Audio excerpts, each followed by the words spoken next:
जहां जहां इनके जहाज मिलेंगे नेवी के, वहां वहां हम इनको ठोकेंगे। लगभग इसके 40 किलोमीटर नीचे यहां पे अटैक हुआ है। 80 से ज्यादा लोग मारे गए हैं, उनकी डेड बॉडीज को रिकवर कर लिया गया है। एयरफोर्स तो वैसे ही ईरान की कुछ नहीं रही दोस्तों, अब नेवी को। भारत के विशाखापट्टनम में मार्च कर रहे ईरान के इन सैनिकों से ऐसी गलती हुई जिसकी कीमत इन्हें अपनी जान देकर चुकानी पड़ी। इन ईरानी सैनिकों को नहीं पता था कि कुछ समय बाद ये मारे जाएंगे।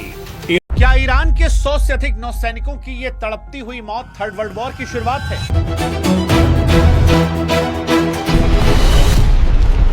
क्योंकि जिस वक्त दुनिया की नजरें इजराइल के तेल अवीव की बमबारी, तेहरान में खामनोई और 160 से अधिक बच्चों की लाशों पर थी, ईरान में दिख रहे मलबों पर थी, उसी वक्त इंडियन ओशियन के गहरे नीले पानी में अमेरिका ने वो कर दिया जिसकी शायद कल्पना भी किसी ने नहीं की थी। ईरान लड़ाई शुरू होने से पहले भारत से निकल चुके थे, तो फिर ये कैसे कह सकते हैं कि इंडियन नेवीज गेस्ट? ये कहना अमेरिका में बैठ के बड़ा आसान है। नमस्कार दोस्तों, हिंदुस्तान न्यूज पे आप सबका स्वागत है। आज का वीडियो काफी शानदार होने वाला है, इसलिए बिना स्किप के पूरा वीडियो देखना। अगर आप मेरे चैनल फर्स्ट पर आए और अभी तक सब्सक्राइब नहीं किया है तो प्लीज सब्सक्राइब कीजिए, शेयर कीजिए, बेल आइकन कीजिए ताकि आपको आने वाली हर एक लेटेस्ट न्यूज आसान से मिल जाए। बात करने वाले हैं कि भारत में आए हुए ईरान के सैनिकों को अमेरिका ने उड़ा डाला है। और दोस्तों हम देखते हैं कि आखिर अमेरिका की चाल क्या है, इस वीडियो में हम जानने की कोशिश करते हैं। Defence of the United states of America, उन्होंने ये अनाउंस करा है कि हमने ईरान का एक जहाज डुबा दिया है। U.S. Secretary of Defense Pete Hegseth has said an American submarine sank an Iranian warship in the Indian Ocean. Hegseth did not name the ship, but his announcement came after Sri Lankan officials said its navy had responded to a distress call from an Iranian ship on Wednesday morning named the Iris Dana, which had gone down about 40 kilometers, 25 miles from its southern coastline. दोस्तों ये है 40 kilometers from the southern coastline. कई कह रहे हैं कि साहब India के वाटर्स में घुस के, नहीं, इंडिया में नहीं हुआ, ये श्रीलंका में हुआ है। यहां पे ये श्रीलंका का अगर ये लाइन है तो इससे 40 किलोमीटर नीचे, लगभग इसके 40 किलोमीटर नीचे यहां पे अटैक हुआ है।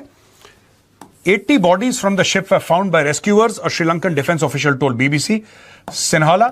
Another 32 were rescued, the Sri Lankan Navy said. तो 80 से ज्यादा लोग मारे गए हैं, उनकी डेड बॉडीज को रिकवर कर लिया गया है। और 32 ये जो पानी में थे, छटपटा रहे थे, पानी से उनको निकाला है और उनको रेस्क्यू कर लिया है दोस्तों।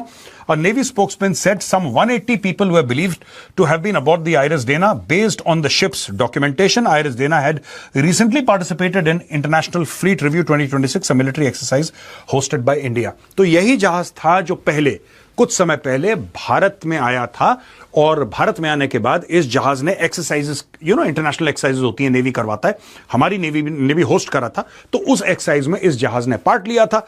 अब यह जहाज इधर था, यहां पे अमेरिकन वेसल्स को पता लगा। देखिए यह बात पीट हेग्सेथ भी और डोनाल्ड ट्रंप पहले कह चुके हैं, जहां जहां इनके जहाज मिलेंगे नेवी के, वहां वहां हम इनको ठोकेंगे।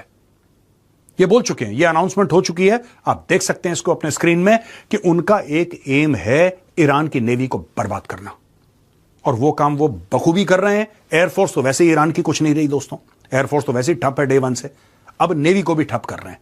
कई जहाज, दर्जन से ऊपर जहाज उनके डुबा चुके हैं और ढूंढ रहे हैं, इनकी सबमरीन्स, इनके वॉरशिप्स हर जगह ढूंढ रहे हैं कहां है।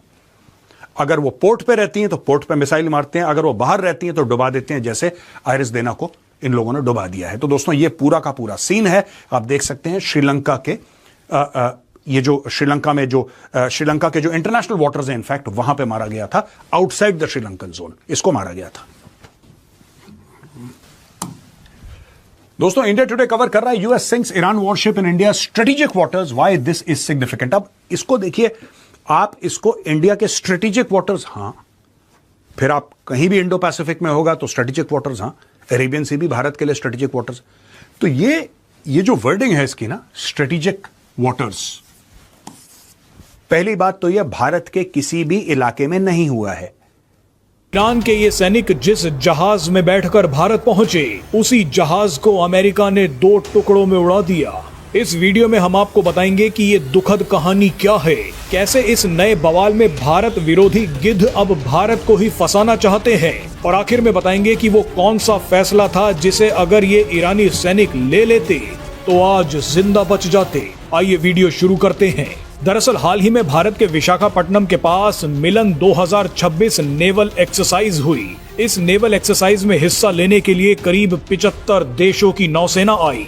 इन्हीं में एक ग्रुप था ईरानी नौसैनिकों का, जो ईरानी युद्धपोत आइरिस देना में बैठकर पहुंचे थे। इस एक्सरसाइज के दौरान विशाखापट्टनम की बीच रोड पर एक मार्च हुआ। उसी मार्च में ईरान के इन नौसैनिकों ने भी हिस्सा लिया था। जिस समय मिलन एक्सरसाइज चल रही थी, उसी बीच अमेरिका और इजराइल ने ईरान पर हमला कर दिया था। ईरान ने भी पलटवार में खाड़ी देशों में घुसकर अमेरिकी मिलिट्री बेसिस को उड़ा दिया। इसी का बदला लेने के लिए अमेरिका श्रीलंका के पास अंतरराष्ट्रीय समुद्री सीमा के पास घात लगाकर बैठ गया। ध्यान दीजिए कि अमेरिका अंतरराष्ट्रीय समुद्री सीमा में घात लगाकर बैठा था। ये हम बार बार इसलिए बोल रहे हैं क्योंकि भारत में ही बैठे कई पत्रकार तथा कथित डिफेंस एक्सपर्ट्स, फर्जी बुद्धिजीवी और विपक्षी दल इस हमले का दोषी भारत को ही ठहराने लगे हैं।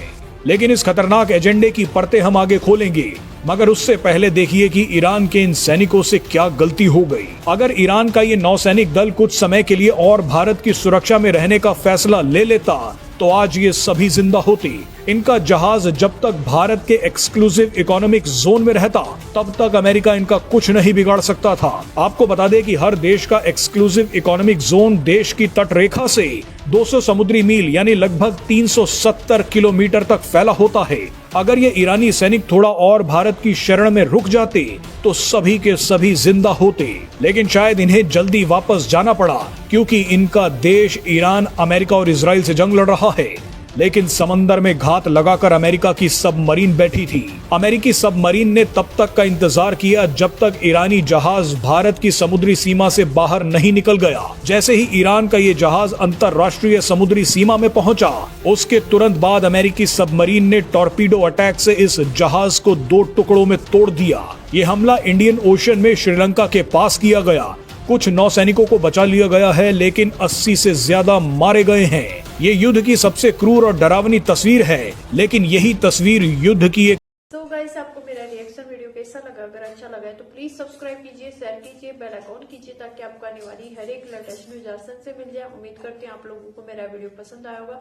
पसंद आया तो ज्यादा से ज्यादा शेयर करना और दोस्तों लाइक करना, सब्सक्राइब करना और कमेंट बॉक्स में अपनी राय जरूर लिखना। जिस तरीके से आपने देखा है कि भारत में आज अमेरिका चाल चल रहा है, ईरान की सेना जो भारत नेवी सेना जो भारत में आई थी और दोस्तों आने के बाद जब वापस लौट रही थी तो अमेरिका की चाल के कारण उनकी मौत हो चुकी है और दोस्तों अब उसका अंजाम भारत पे लगाने की कोशिश कर रहा है अमेरिका, लेकिन ऐसा कुछ नहीं होने वाला है क्योंकि भारत हमेशा शांति का ही साथ देता है। भारत युद्ध पे विश्वास नहीं करता है और भारत नहीं अमेरिका का साथ देगा, नहीं इजराइल का साथ देगा। तो दोस्तों अपनी राय कमेंट बॉक्स में बताना कि आप लोगों की क्या राय है इस वीडियो के प्रति और इन जो ईरान की सेना को मारा गया है उनके प्रति।